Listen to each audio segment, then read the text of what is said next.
So you see this guy, he's balancing the two pentacles, you know, he's doing the balancing act. And he's on this one, he's on a tightrope. So, you know, it doesn't get much more difficult than this. And yes, the Two of Coins or the Two of Pentacles can be around things that we're juggling, 2 jobs. We've got a lot on at the moment, trying to keep the balance, right? This could be balancing the books, can be business partnerships. But it is about, I think it's considering our options, is weighing up the pros and cons. And the advice of this is take a step back, have a look at the bigger picture. We can get so caught up.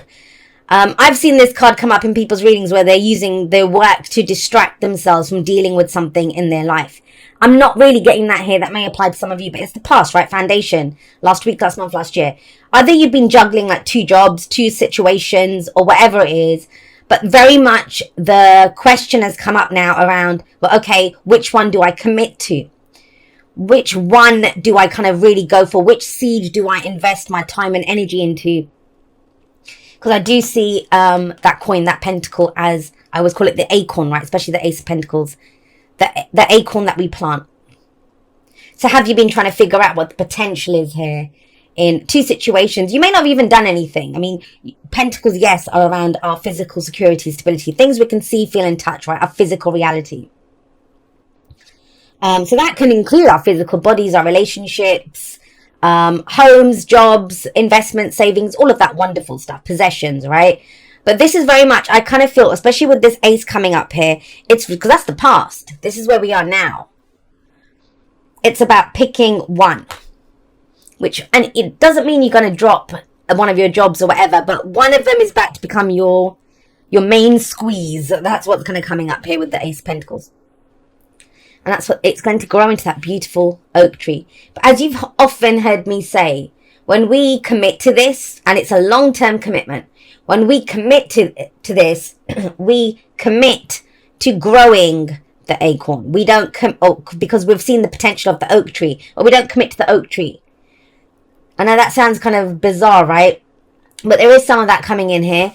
With the 8 of Swords coming up, this is the I can'ts. But I can't do that, or that's not going to grow, or that's, you know, yeah, there's potential there, but will I be able to do it? It feels like there's something that you're having to choose. It may be a relationship, because, you know, you've heard me say this before. I'm sure that, you know, whenever I start a relationship, I'd love it to start with the Ace of Pentacles, because that is a physical commitment. It's physical. It can be a new way of earning money, but it becomes the main thing. You can see we've gone from 2 to 1. So we're picking that as our main thing. Now, this is our fears and doubts. Carrie's mum, we call this, right? The 8 of Swords. It's that little voice in our head. It's trying to keep us safe, but it's a nasty little shit that will tell you, you know, you're too old, you're too young, you're too experienced, you're not experienced enough. You know, I'm going to lose money, I'm going to do this, they're going to reject, you know, whatever it is will come up. But the basic message of this is I can't. There's nothing that I can do. I can't do it. Now, that's what our head's telling us. And I get it. You know, we have to live with that 24/7 in our heads. That stuff that's coming up. But why? We'll have a look at why that might be coming up here. What we have, you know what, how I feel this is breaking with tradition. It's doing something completely different. Because you've got the Hierophant here. The card at the heart of the reading is what everything revolves around. It's central. That's why it's called the heart, right? It's the beating, the pulse of what the energy is right now. The underlying is the undercurrent. It's what we come in with. It's kind of where our focus is, and it kind of influences. It flavors the rest of the reading. But the Hierophant here is about faith, the prescribed path, the shoulds, the rule book. That's what the Hierophant is. This is what we do. This is how it's always been done. This is how we're going to do it. Now, we do that because we have faith in it. And that faith brings stability and security. There's a lot coming up around stability here. There's a lot coming in around stability. And that's why, you know, I was very much drawn to these cards immediately. Because they all have this kind of... It's kind of feels like quality, not quantity. Quality. The one pentacle, the big, beautiful one pentacle that brings it all in, and, you know, not having to juggle all of this other stuff. So let's look at the Hierophant. What kind of tradition? It can talk about commitment. We've got 2 big cards of commitment that come up here. They both talk about commitment. So committing to something, right? But is it what you've always done, or are you planning on doing something new? Do you have faith in something new? Do you no longer have faith in what you were doing before? kind of like a less is more kind of thing. You may have been brought up with this kind of work ethic of, no, you hustle and you do all of that stuff. And it's like, well, no, I could just focus on this one thing. It's a little riskier. It frightens me to do that, but I kind of feel I can make it work because I have faith in it. Faith, that is the Hierophant, faith. The other thing that comes up around the Hierophant is, who taught you that? That's what I would say to you. Who taught you that that is the prescribed path? Now, it may be your religious beliefs. It may be your family beliefs. It may be what society dictates. And that's where the fears come in. That I'm going against the grain. There's a sense of going against the grain here. But that one pentacle has more for you. It has more for you. You see more potential in it. You see the long-term growth in it. And it's a brand new cycle that it brings in. But it's not an easy choice. I understand that. And it feels like you've been doing this for a while, like weighing up the pros and cons. Do I commit to this? Do I do this? Do I plant this seed? Now, what's coming up in the present, we have the Five of Swords. That is a difficult energy, to say the least. And, especially with the Hierophant sat at the heart of the reading, the Five of Swords may be that the reason that the fears are coming up is because you will be seen as selfish. This is the card of someone who can be very selfish. But this is ambition. This is someone who's willing to do whatever it takes to get what they want. Whatever it takes. Which, that will cost us something, right? So I want to say this to you. Libra. Overall, what I'm getting from this message is there is a situation. It may be romantic. It could be a family situation. Whatever it is, work, right? We talk about the general energies and the generals. If you want specifics, that's where you get personal readings for, to have a look at your personal situation. And the personal readings are a different beast altogether. Everything is clarified with the second deck. It's not really possible to do that in the generals. But for looking at the general energy, it's something, I think you've been trying to keep the balance, like playing both ends, not in a nefarious way. Because you've not known. It's not about that you didn't, you've been going against what you want. I think you just didn't know what it was that you want. But now there's this great push. I want one solid thing, right? And the reason you were doing this, very Libran reason, is this about balance, balancing the two pentacles. But it takes a lot of focus and energy to do that. And this isn't true balance. You've got the big daddy of balance coming in here, your card, Justice, coming up there. But I think this is balance because of expectations that were had of you. Family, relationships, whatever. Societal even. But now there's this kind of fight. And I do like the Five of Swords under the Eight of Swords in one sense. Because it's about the conflict. It's about getting in there. And it does ask, the Five of Swords ask, is it worth fighting for? Is it worth it? I mean, I know that's Seven of Wands as well. But it costs us something. The Five of Swords is a victory card. But it can feel like an empty victory sometimes. So by no means am I trying to say that this is an easy decision. I know it isn't. We wouldn't get the Five of Swords there. Yeah, okay. So we've got the Queen of Wands now. The Queen of Wands is confident. She's fabulous. But you know what? She can be seen in very negatively as well. And you'll hear it. Sometimes you'll hear people, especially when I use this deck and she comes out here. So people don't trust her or they look at her and think, who is she? Especially with that look on her face. I love the Queen of Wands. She's sometimes seen as the witch in the tarot. I like her because of her passion. She's true to her passion. She's true to what she wants. She's confident in who she is and what she has to offer. And she takes action based on that. Now, she is seen. She comes out into the spotlight when, whatever it is that she does. But she doesn't worry so much about long term. That's the problem here with her. Especially when you're surrounded by all these pentacles. Pentacles is long term. Where is my long term security and stability coming from? But it's about infusing that, balancing that, right, with passion. Are you passionate about it? Is this something that you truly want to do? I don't know. Say, for example, a passion project you have, right? You might be in a relationship, you have a passion project, but the job that you're in, it brings in, it balances the books and stuff. But you have faith in something new. You want to create something new. There's a new path that you feel has opened up for you. And so there can be this conflict here. Well, what if I'm seen as selfish, right? Or, that me, it's all about me. And I kind of feel like Libra's been getting the Queen of Wands, King of Wands energy a lot. Like, the last few reads that I've done specifically for Libra, that has come up. that has come up. So if we remove this for a moment and we look at just the swords energy that's coming up, which is air energy, which is Libra energy, we've got this, I can't do it. Why? Because I might be seen as selfish, or I'm going to have to get into a fight to do this. There's going to be conflict when I choose this. And fives are the agents of chaos. They transform and they bring in change. Things feel very intense when we're in that 5 energy. But, you know, we've gone on from the 4. That's why the 5 comes. 4's nothing changes or moves. It's where we pause for a moment. So this is dynamic that comes in with the 5s that, you know, shake shit up almost. From that, we make a decision, or we up the ante, or we do something. This guy fights for, you know, all the swords. He doesn't care who he has to hurt to get it. Now, that doesn't mean that we go out there willy-nilly being awful. It's not about that, and that's what the Queen of Wands is telling us. She is true to her passion. She's true to what inspires her, to her creative energy. So it kind of feels like there's a responsibility. That's what it feels like. Responsibility to something bigger. Now, that may be that, you know, the rules of a company or an institute of higher learning, you know, the energies can play in a number of different ways.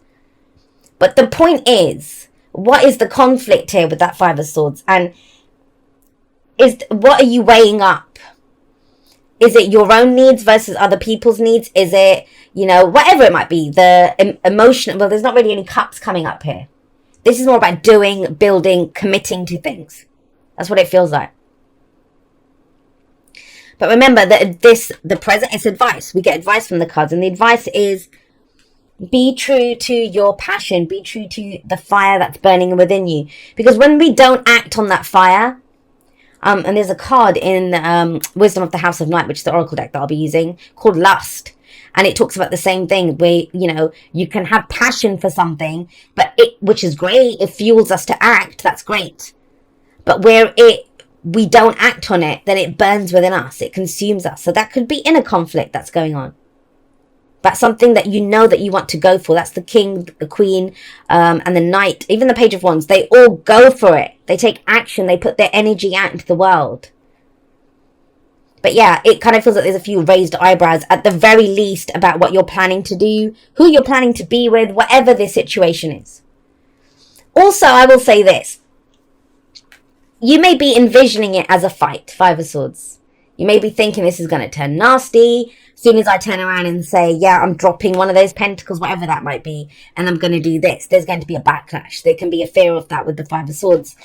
But it's almost, she is so charming. She's charming. She is magnetic. And I'll just tell you this, Libra, take it from someone who faces this kind of stuff almost every day, that the people that get you, they get you. And that's where I would choose to put my focus on.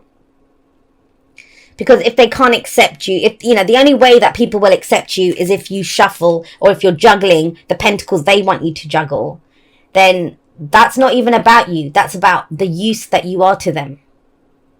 That's the use that you are to them, right? And, you know, you're the one that gets consumed from the inside out. So I kind of feel like with this 2 of Coins, 2 of Pentacles, we've been trying to balance something externally.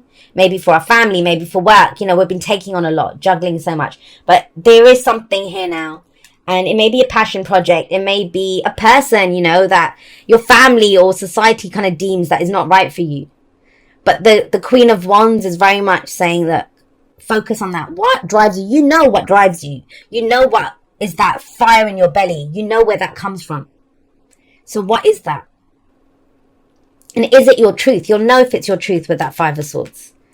And only you can decide if it's worth going for or not. And it's almost like once you acknowledge that passion, once you acknowledge this is the action I'm willing to take to get what I want, to build what I want, to commit to the potential. Because you see the potential now. I think for a while you couldn't figure out what the potential was in a certain situation. Now you do see the potential. But now it's about doing something with it. And maybe it's taking the action that is causing the conflict, right? You know, trying to work up the fire or the energy to go and do this. But believe me on this, once you do that, that's where justice comes in. That's true balance for you. That's true balance. That's where, you know, and how is justice done? How is justice done? Justice is done through the truth. One of the earliest meanings that I learned for the Justice card, and we're going back over 20 years now, when I first started reading the tarot, was that Yes, justice is done, but not everyone sees justice as just, right? Because we all think we're justified in what we do. We all think we're justified in what we do. And so think about it. If you and me, we went to court, right? And we had a disagreement. We were neighbors. We had disagreement. I think I'm right. You think you're right. And so the judge or whoever, they would weigh up the two stories, justice, and then a judgment would be given. A decision would be made based on this. I think that's what's been lacking. There's been a lot of juggling, a lot of weighing up the stuff, but there's been no decision here. And I think because there's no way to make everyone happy in this situation, not with the Five of Swords there isn't a way to make everyone happy. So in which case, you must be true to the fire within you, I would say. Because think about that. If you don't go for what it is that you want to do, whether it's a business, whether it's a relationship or whatever your reason was for not going for it, it will start, there will be negative emotions that come up around that. They will start festering. And so we want true balance where we can truly say, yeah, that may not have worked out in my favor, but it's right for everyone. Or, I get it. This is the fairest way to do this. And justice does show that a situation is dealt with fairly. And it's between what has always been done and a new path that's opening up. Something new is opening up. Now, Three of Wands is around that expectations. This guy is it's that whole waiting for your ships to come in. But why? Why are we waiting for these ships to come in? It's because of the action that he's taken. Right? That's what the Three of Wands is. He's not just standing there saying, that ship looks good. He's not a pirate. He's going to just raid someone's ship. That's his cargo. Excuse me. That is his cargo on that ship. His cargo. And he knows it's coming in for him. Because he had an idea, Ace of Wands. He was inspired by something. Two of Wands, he took action. He took it in a different direction. Now he's waiting to see the results of what comes in. But with the threes, it's always about having a plan ready to go. That's not enough because we're going to do something with this, whatever comes in. We're planning for the future. We're trying to create something. And have a look. So this is very much about, I know it's not easy. I know there's conflict. I know there might be maybe disagreements. You may be dealing with someone who's very ruthless because the Five of Swords can say, pick your battles wisely. But that's why it's very important to figure out what it means to you. What it means to you. How passionate are you about this? Because when we're truly passionate about something, there's very little we won't do. We won't do if whatever your reason is to do it. And you've heard me say this a million times that we can have a billion reasons why we shouldn't do something. The Eight of Swords. We need one good reason why we should do it. Why we want to do it. Why it's so important to us. That's what she represents here. And once you do that and take the action, because she takes action, she's the Queen of Wands. Then it comes in. You get the justice, you get the balance that you're looking for. It's big on balance, which is so cliche to say around Libra. I understand that. Excuse me. But that's what, with justice there, with the Two of Pentacles here. This wasn't true balance. This was almost like compromising. I'm kind of getting that feel of compromising things. My throat's going. Excuse me. So then we have the Page of Coins. That's coming up as your advice, the Page of Pentacles. And I see the Page of Pentacles as the student, the one who's diligently doing his homework again and again, reciting. I always think of when you were a kid and you did your times tables. That's kind of how I see the Page of Pentacles. Looks at the details, goes over it again and again. When I first started reading the tarot, I've been going back a lot to around 20 years ago. That's been a lot coming up in my life that's been taking me back there. It's been very interesting. Which actually was when the North Node was in Cancer last time. So that's interesting for me. But I was thinking that I used to find this card so boring. I was thinking, oh God, when it came up for me personally in my early 20s, it was, this is going to be boring. But it's temporary. It's a temporary phase.